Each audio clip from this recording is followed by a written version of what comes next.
Welcome to the Deep Dive, where we really dig into fascinating topics and try to pull out the core insights for you. Yeah, give you that fast track to being well informed. Exactly. And this deep dive, it's kind of custom built for you, the learner, someone who's curious and wants to grasp these big ideas without getting too bogged down. Uh-huh. And today we are diving into some pretty groundbreaking work by Daniel Kahneman. We're drawing from his essential book, Thinking Fast and Slow. Right. Think of this as your personal guide. We're exploring the hidden stuff behind how we think, how we judge things, and ultimately how we make decisions. It's fascinating stuff. Yeah. Kahneman, he gives us this richer vocabulary, way to understand the errors, the biases that are just part of how our minds work. Totally. So our mission here is, well, to unpack these core concepts from Kahneman in a way that's clear, engaging, and maybe even a little surprising. Find those aha moments. Yeah, the kind of insights you can immediately use to get a better handle on your own thought processes and, the world around you. Okay, so let's dive in. Where do we start? Maybe with that fundamental idea he has. Yeah, the absolute foundation. Kahneman introduces this idea that we basically have two different ways of thinking. Two systems, he calls them. That's right, System 1 and System 2.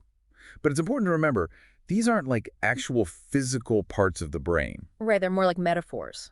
Exactly. Yeah. Metaphors for two distinct modes of thought. System 1, that's the fast one. It's intuitive, often emotional. It just happens automatically. Very little effort, no real sense of control. Okay, give me an example of system one. Well, think about that instant feeling you get when a speaker walks on stage and they look really confident, maybe handsome. Ah, the halo effect. Precisely. That initial positive vibe about their looks, it just spills over, makes you think they're probably intelligent or capable too. That's System 1 jumping to a conclusion. Fast. Okay, that makes sense. And you mentioned another one before, the availability heuristic. That sounds a bit more technical. It does, but the idea is pretty simple, really. It's a mental shortcut where we judge how likely something is based purely on how easily examples pop into our heads. Okay. Kahneman uses the letter K. Think about it. Is K more likely to be the first letter of a word or the third? First, I can think of kite, king, no, easy. Third letter, that's harder. Ask, bake, takes more effort. Right. Most people feel the same way. It's much easier to recall words starting with K. So System 1 says must be more common as the first letter, but actually for letters like K, L, N, R, V, they appear more often in the third position. Wow, okay. So just because it's easier to remember, we think it's more frequent? Exactly. That ease of recall can seriously skew our perception of frequency. So for you, the learner, be aware. How easily something comes to mind doesn't always reflect how common it actually is. That really makes you think. And this bias, it can have real-world effects, can it? Like Kahneman mentioned politicians. Oh, absolutely. He realized he himself believed adultery was probably more common among politicians than, say, doctors or lawyers. Why? Well, he figured it out. It wasn't based on stats. It was because politicians' scandals get way more media coverage. Those examples are just much more available in our memory. Ah, so it felt true because he could easily think of examples, even though the examples were biased by media attention. Precisely. The availability heuristic in action. Okay, but system one isn't always wrong, is it? It feels like intuition can be really powerful sometimes. Kahneman talks about expert intuition too, right? Definitely not always wrong. It's crucial, actually. Expert intuition is System 1, but it's System 1 honed by loads of experience. Think of a chess grandmaster. Right, they just see the right move. Exactly. Or a seasoned doctor making a snap diagnosis. Herbert Simon, who studied chess masters, put it perfectly. Intuition is nothing more and nothing less than recognition. Right. Yeah. After thousands of hours, experts build up this incredible pattern recognition ability.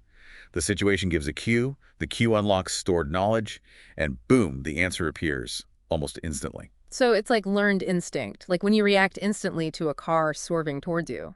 That's a perfect everyday example. System 1 working beautifully. We do these amazing intuitive things all the time without even realizing how complex they are. Okay, so that's the fast automatic system one. What about system two? All right, System 2, this is the other side of the coin. It's slow, deliberate, analytical, logical. It requires effort and attention. This is when you actually have to think. Pretty much. Okay. It kicks in when you need to focus, do complex calculations, make conscious choices, really apply mental effort. Okay, so what are some examples? What makes system two wake up? Well, actively searching your memory is a good one. Like, try to name all the capital cities you know that start with the letter N. Okay. Nairobi, New Delhi. Um, requires digging. Exactly. That's system 2 working. Or following a specific rule that overrides your habit. Kahneman uses the example of counting every F on a page of text. Oh, yeah, I've tried that. It's surprisingly difficult. You have to constantly focus. It demands sustained attention. And that effort, it actually shows up physically. Physically, how? Yeah, when system 2 is heavily engaged, like trying to hold a string of digits in your mind, your pupils dilate, your heart rate goes up. Seriously? Yeah, they did experiments. They could literally see the mental effort. And interestingly, if the task got too hard, like too many digits to remember, the pupils would stop dilating or even shrink. The person had basically given up. Wow. A window to the soul showing mental effort. That's wild. And you mentioned something about blindness when we're And focused. right, inattentional blindness. When system 2 is really concentrating hard on one thing, we can be completely oblivious to other things happening right in front of us. Like the invisible gorilla experiment? That's the classic one. People counting basketball passes totally miss a guy in a gorilla suit walking through the scene. Kahneman did similar things, asking people to remember digits while watching a screen. They often miss seeing the letter K flash up when their mental effort was highest, even though they were looking right at it. So System 2 is powerful, but its focus is narrow. It has limited capacity. Exactly. It's a limited resource. Okay, so what can System 2 do that System 1 just can't? Well, System 2 is the only one that can follow explicit step-by-step rules. It can compare things based on several different features. It makes deliberate choices between options. And importantly, it can handle statistical thinking. Ah, statistics. System 1 isn't good with stats. Not really. System 1 detects simple connections, like stereotypes. That description of someone meek and tidy, passion for detail, System 1 instantly says, librarian stereotype. Yeah, it seems obvious. But System 2 is needed to step back and think, okay, but statistically, how many librarians are there compared to, say, farmers or salespeople? Combining the stereotype with the base rate probability that takes System 2 effort. Got it. System 1 gives the quick impression. System 2 does the harder analysis and checks the stats. Okay, so we have these two ways of thinking. How do they lead us into those predictable errors you mentioned? Right, that brings us back to heuristics. Remember, heuristics are those mental shortcuts System 1 uses. The rules of thumb. Exactly. They're usually efficient, help us navigate the world quickly, but because they are shortcuts, they can sometimes lead to systematic errors, and those errors are the biases. So heuristics, shortcuts, biases, the errors they sometimes cause. You got it. So for you, the learner, Mm. think of heuristics as these handy tools that occasionally cause a bit of trouble. Okay. We talked about the availability heuristic judging frequency, but how easily things come to mind. Can we explore that a bit more? Sure. It really hinges on the ease of memory retrieval. Think about that word, fragment, SOP. If you were just thinking about dinner, you'd probably complete it as SOE pretty quickly. If you're thinking about washing your hands, SOP might come faster. Right. Depends on what's already active in my mind. Exactly. And like we said with the politicians, media coverage massively influences this. Things that are constantly reported feel more frequent, more available, even if statistically they aren't. It warps our perception. So be careful what you consume because it affects what's available in your head. Definitely. Now, related to this is the feeling of cognitive ease versus cognitive strain. Okay, what's that about? Cognitive ease is that smooth, comfortable feeling when things seem familiar, effortless, clear, maybe even good. It signals things are okay, no need to mobilize System 2. Like reading something in a really clear font. Yeah, or hearing a simple explanation. Cognitive strain is the opposite. It feels effortful, maybe confusing, there's a sense of difficulty. It signals a potential problem, time for System 2 to pay attention. And this feeling of ease, Yeah. it influences us. Big time. Things that induce cognitive ease, clear writing, repetition, even a simple rhyme tend to feel more true. We mistake the ease of processing for validity. Wait, so just because something is easy to understand or feels familiar, we're more likely to believe it? That's the tendency. It ties into illusions of remembering. Kahneman mentions the becoming famous overnight study. How did that work? Basically, people read a list of non-famous names. Later, they see a list with some of those names mixed in with names of actual minor celebrities. They often identify the previously seen non-famous names as being famous. Why? They don't remember where they saw the name, but it feels familiar. That familiarity, that cognitive ease, gets misinterpreted as fame or recognition. Repetition breeds familiarity, and familiarity feels like truth. Even if you repeat just part of a false statement. Even then, just repeating a phrase can make the whole false statement feel more believable later on. If it feels familiar and you can't pin down the source, you tend to go with the feeling of ease. That's kind of scary. Just hearing lies repeatedly makes them feel truer. It's a powerful effect. So the learner, critical thinking is needed. Don't just trust that feeling of familiarity. Okay. What about mood? Does being happy or sad change how we think? Absolutely. Good mood Yeah. generally equals more system one. You're more intuitive, more creative maybe, but also less vigilant, more prone to logical errors. It's like your brain thinks everything's fine, coasting is okay. Not a bad mood. Bad mood triggers system two. More analytical, more skeptical, more focused. Like, something's not right here, better pay attention. Cognitive ease itself feels good, so it reinforces that system one dominance when things are flowing smoothly. Interesting. So, happy mood, creative, but potentially sloppy thinking. Bad mood, analytical, but maybe less imaginative. You mentioned norm theory, too. Sounds related to expectations. It is. Norm theory looks at how we judge events as normal or abnormal. The example is seeing someone taste soup at a dinner party and wince. Okay, unexpected. Right. That single unexpected event changes your immediate sense of what's normal for that situation. Yeah. So if that same guest then startles violently when a waiter touches their shoulder, or another guest cries out after tasting the same soup. It seems less weird than it would have otherwise. Exactly. It seems more normal because the first event shifted the baseline. Our brain is constantly, dynamically updating its model of normality based on what just happened. Wow, our sense of normal is surprisingly flexible. And it seems like our brains are also hardwired to look for causes, for intentions behind things. Oh, fundamentally, that's pure system one. Seeing causality is almost irresistible. Michat's experiments showed this with simple shapes moving on a screen. One bumps another, the second one moves. And you instantly see it as the first one causing the second one to move. You cannot see it that way. Yeah. And the Heider and Simmel film with just triangles and circles moving, people automatically see intentions, relationships, a whole story. Even babies do it. We're natural storytellers, imposing meaning even on abstract shapes. We are. We're built to see agents with intentions causing events. And this links to another idea, that our default is to believe things we hear or see. Yeah, that's based on psychologist Daniel Gilbert's work. His idea is that understanding something inherently involves accepting it, at least initially. Believing is system one's default. So doubting or unbelieving takes effort. Exactly. That requires system two to step in and say, hang on, let's check that. Gilbert showed this by giving people nonsensical statements, then telling them true or false, but sometimes distracting their system two with another task. And what happened? When system two was busy, people were more likely to later remember the false statements as being true. Whoa. So if we're tired, distracted. We become more gullible. System one accepts, and system two, the skeptic, is too busy or lazy to challenge it. It makes us more susceptible to persuasion when our mental energy is low. So believe first, ask questions later. If system two can be bothered, that's a crucial insight. Okay, let's move to that acronym Kahneman uses WYSCIATI. Ah, yes, WYSCIATI. Stands for what you see is all there is. Catchy. What's the core idea? It's about system one's tendency to build the best possible story using only the information currently available, without worrying about information it doesn't have. It jumps to conclusions based on limited evidence. Okay.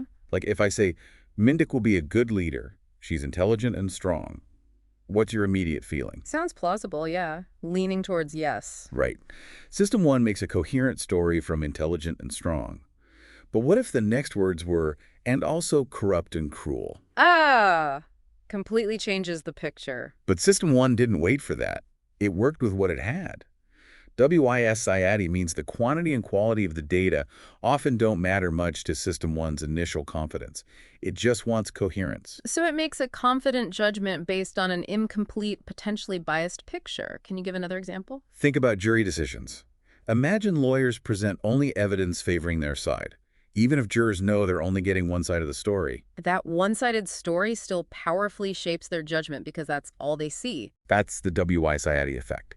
The available information dominates, even if we know it's incomplete. Okay, so our minds grab onto what's there and run with it. You also mentioned System 1 doing basic assessments and something called the mental shotgun. Right. System one is constantly automatically assessing things in the background. Mm. Similarity, representativeness, causality, how easily associations come to mind. These are basic assessments. Effortless evaluations. Yes. And the mental shotgun is the idea that when you try to answer a specific, difficult question with System 2. System 1 fires off answers to a bunch of related, easier questions automatically. Exactly. Like aiming a shotgun, you hit more than just the main target. You try to judge someone's suitability for a job based on their resume, System 2 task. But System 1 is simultaneously assessing their photo, how much they resemble someone you like or dislike, maybe even the font on the resume. And those irrelevant assessments can influence the main judgment. They absolutely can, often without us realizing it. These basic assessments can substitute for the harder questions System 2 is supposed to answer. Like judging a politician's competence based on how confident their face looks. That's a perfect example. Studies like Todorov's showed that quick judgments of facial competence, strong chin, confident smile, predicted election results surprisingly well, even though those features have no real link to actual competence. People substitute the easy judgment, does this person look competent, for the hard one, is this person actually competent? Wow. So we're constantly making these quick judgments that can hijack more careful thinking. And this applies to understanding language, too. Yes, System 1 uses these basic assessments to make sense of language quickly, understanding metaphors, judging consistency. It can even compute averages automatically, like the average length of a set of lines. Okay, and what about emotions? How do our likes and dislikes play into this? That's the affect heuristic. Basically, our emotional response, whether we like or dislike something, heavily influences our judgments about its risks and benefits, often overriding more logical assessments. If we like an activity, we tend to judge its risks as low and its benefits as high, and vice versa. So feelings trump facts sometimes. And we tend to look at decisions one by one. Yeah, that's narrow framing. We often evaluate choices in isolation rather than seeing them as part of a larger portfolio of decisions, which can lead to suboptimal outcomes overall. Okay, a lot of shortcuts and potential pitfalls there. Let's switch gears to statistics again. You mentioned the law of small numbers. What's the issue there? It's this ingrained, intuitive belief that small samples must reflect the proportions of the population they're drawn from.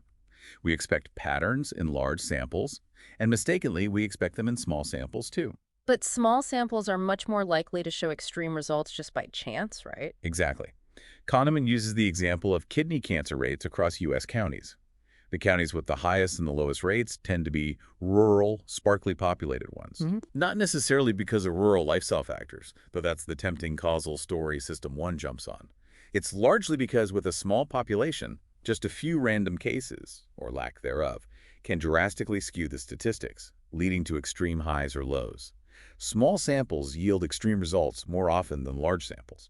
So we see an extreme result in a small group and immediately invent a cause when it might just be random variation amplified by the small sample size. Precisely.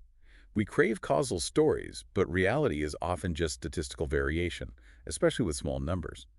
Researchers themselves struggle with this intuition. They often underestimate the sample size needed to get reliable results. It's hard to resist finding a pattern, even in randomness, like seeing a hot streak in basketball. Classic example. Players and fans believe in hot hands, but statistical analysis often shows it's just random fluctuation around their average performance. We see a few successful shots in a row and perceive a pattern, a cause, when it's often just chance. We're pattern-seeking machines even when there's no pattern there. Okay, another major bias. The anchoring effect. How does that work? Anchoring is fascinating. It happens when you consider a particular value for an unknown quantity before you estimate that quantity. That initial value, the anchor, then pulls your estimate towards it, even if the anchor is completely irrelevant or random. Like the Wheel of Fortune experiment. Yeah, the famous one. Spin a wheel, it lands on 10 or 65. Then ask people to estimate the percentage of African nations in the UN. And the number on the wheel influenced their estimate, even though it's totally random. Significantly. People who saw 65 gave much higher estimates than those who saw 10. The random number anchored their thinking. It happens with house prices, salary negotiations, even estimating historical dates. So just hearing a number primes our brain. That's one mechanism, yes. Suggestion acts as a priming effect. If I ask, was Gandhi older than 114 when he died? Unquote. Your mind automatically starts accessing thoughts related to extreme old age, even though you know 114 is wrong. Those activated thoughts then bias your subsequent estimate upwards. It pulls related ideas to the surface. Right. That's one type of anchoring associative activation. The other mechanism is insufficient adjustment. You start with the anchor value and adjust away from it, but you often stop adjusting too soon, staying too close to the initial anchor. So two ways it gets us. Priming related thoughts and not adjusting enough from the starting number. Okay. Yeah. Now, how can these individual biases spread through society? What are availability cascades? Availability cascades are like social feedback loops. A relatively minor event or risk gets picked up by the media. Making it highly available in everyone's minds. Exactly. Public concern rises, leading to more media coverage, maybe political attention. The perceived risk keeps growing, often far beyond the statistical reality, because the discussion itself makes the risk seem more prevalent and threatening. Like a snowball effect of fear based on availability, not necessarily facts. Pretty much. Think about scares over certain technologies or health risks. The cascade can shape public opinion and policy, sometimes diverting resources to manage a highly visible but statistically minor risk while ignoring larger, less available ones. It shows how easily collective perception can detach from reality. Okay, let's really dig into another major one.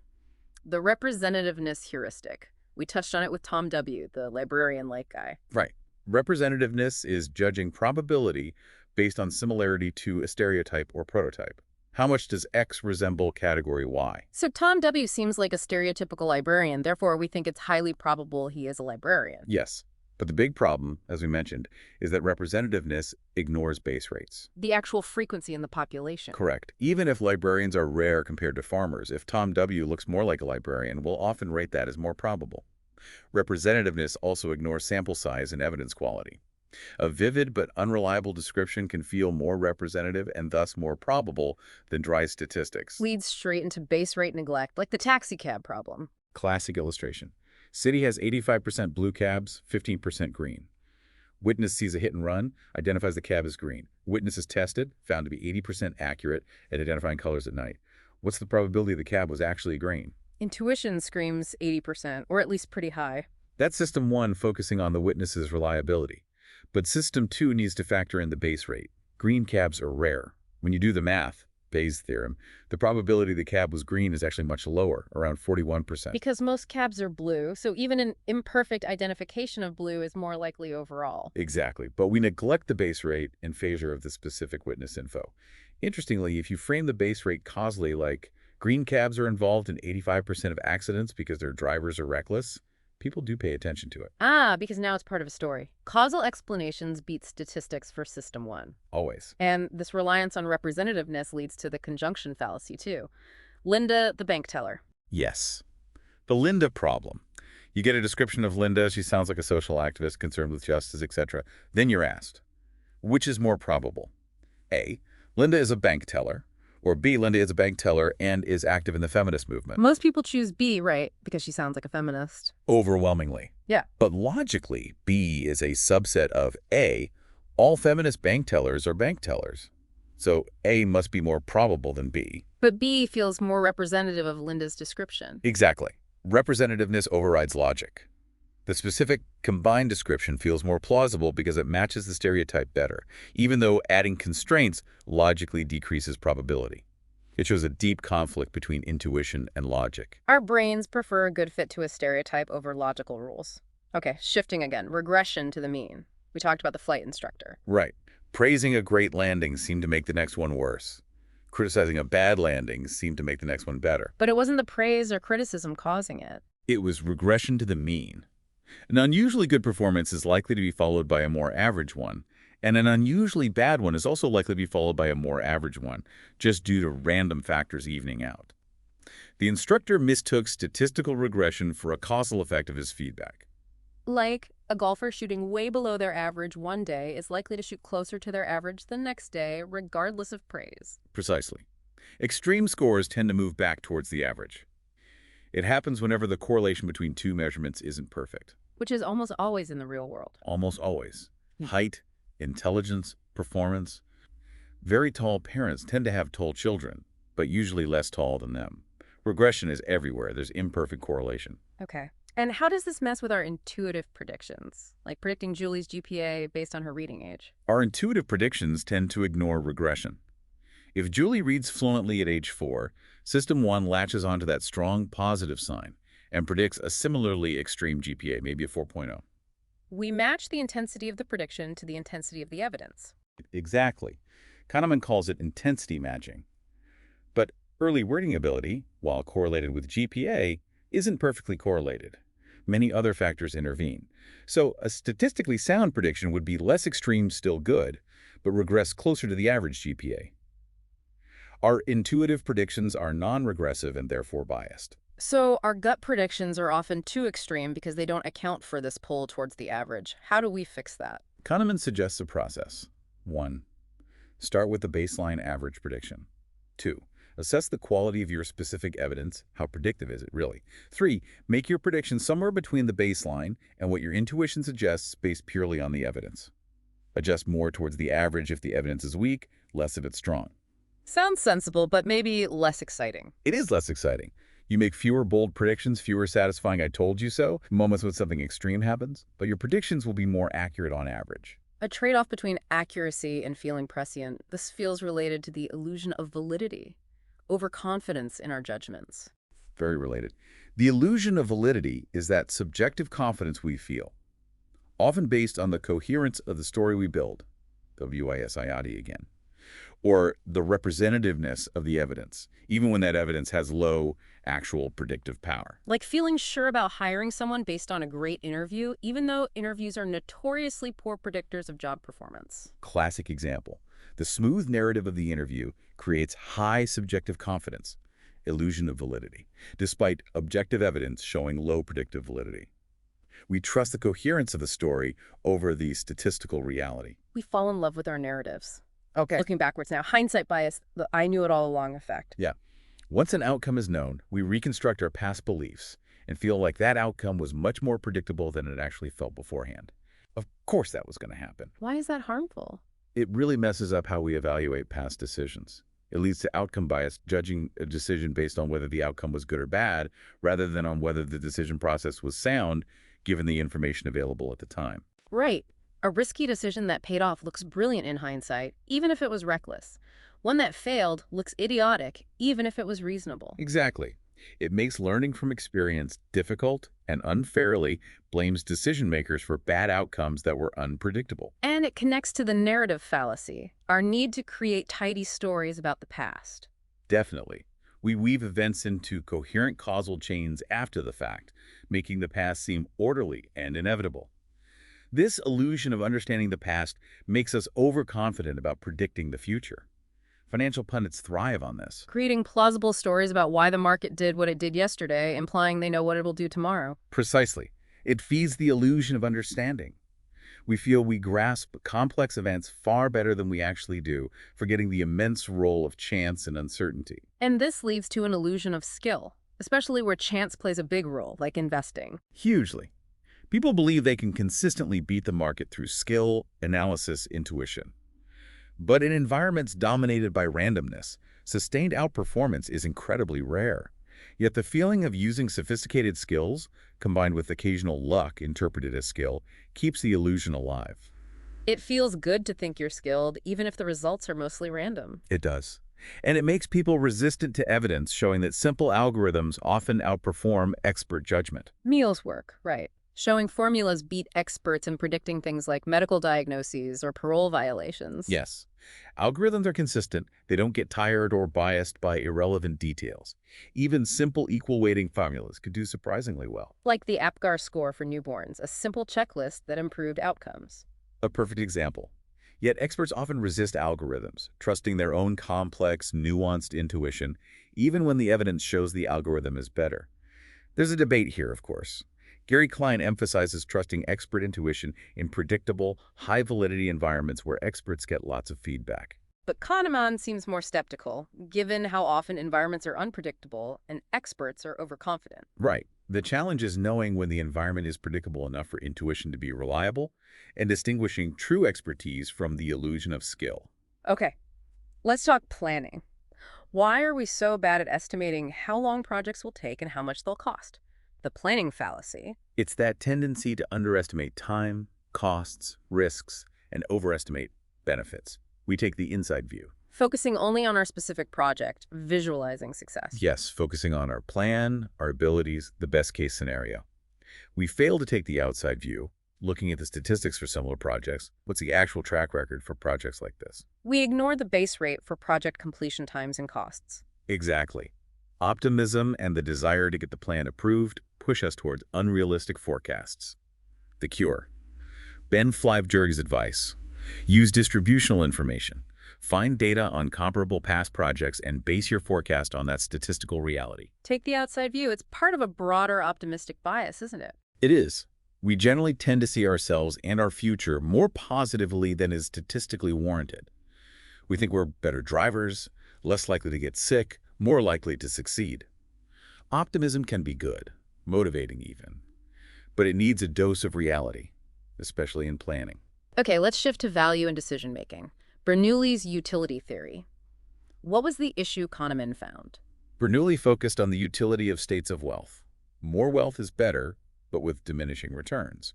The flaw Kahneman and Tversky saw was that people don't evaluate outcomes based on absolute wealth, but on changes relative to a reference point. Gains and losses from where we are now. Exactly. And critically, how we feel about gains and losses is different. This led to prospect theory. And the key idea there is loss aversion. Loss aversion is central. Losses loom larger than equivalent gains. Losing $100 feels worse than gaining $100 feels good. The pain of a loss is maybe twice as powerful psychologically as the pleasure of a gain. Which explains why we often prefer the status quo, because the potential loss from changing feels more significant than the potential gain. Precisely. It also explains the endowment effect. Where we value something more just because we own it. Yes.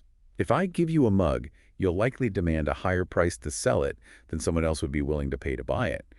Giving it up feels like a loss, triggering loss aversion. Experienced traders show less of this, interestingly. Because they're used to gains and losses as part of the job. Perhaps. And Kahneman notes the poor often think like traders, every purchase feels like choosing not to buy something else, a constant awareness of opportunity cost and potential loss. So reference points are crucial, like a golfer judging their score relative to par. Perfect example. Or a taxi driver setting a daily income target and quitting once they reach it. Even on a busy day, loss aversion frame for working more versus working longer hours on a slow day, gain frame. Reference points shape decisions. And loss aversion makes negotiations tough, especially when resources are shrinking. Very tough. My concession is your gain, but it's my loss, and my loss feels bigger. Fairness judgments are also affected. Cutting pay feels much more unfair than foregoing a potential raise. Okay, now framing effects. How the choice is presented matters. Hugely. Presenting the exact same option in terms of gains versus losses can completely flip preferences. The classic is surgery survival rates versus mortality rates. 90% survival sounds way better than 10% mortality, even though they're identical. We react differently depending on whether it's framed as a gain survival or a loss mortality. Yes, and we usually just accept the frame we're given because reframing takes system 2 effort. Think about organ donation. Opt-in countries have vastly lower donation rates than opt-out countries, purely due to the default frame. Framing has massive policy implications. Now, prospect theory also describes a fourfold pattern of risk attitude. It does. It predicts. 1, risk aversion for gains with high probability. We prefer a sure gain over a gamble with slightly higher expected value. 2, risk seeking for losses with high probability. We gamble to avoid a sure loss. 3, risk thinking for gains with low probability. Lottery tickets. 4, risk aversion for losses with low probability, buying insurance. So our attitude to risk depends on whether it's a gain or loss and whether the probability is high or low. Exactly. And linked to this is how we handle small probabilities. We tend to overweight them in our decisions. Give them more importance than they statistically deserve. Yes, especially emotionally charged, rare events. We'll pay a premium for the certainty of eliminating a tiny risk entirely, like with insecticide, showing we overweight that small probability compared to just reducing it. We overestimate unlikely events and overweight them. And how they're presented matters too, like frequencies versus probabilities. Yes, vivid descriptions or frequency formats, 1 out of 1,000, can make rare events feel more salient and lead to even greater overweighting than abstract probabilities, 0.1%. This can be used to manipulate perceptions. Conversely, rare events we don't experience personally might be underweighted or ignored entirely. Okay.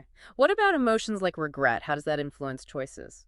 Anticipated regret is a powerful motivator, often pushing us towards conventional choices and risk aversion.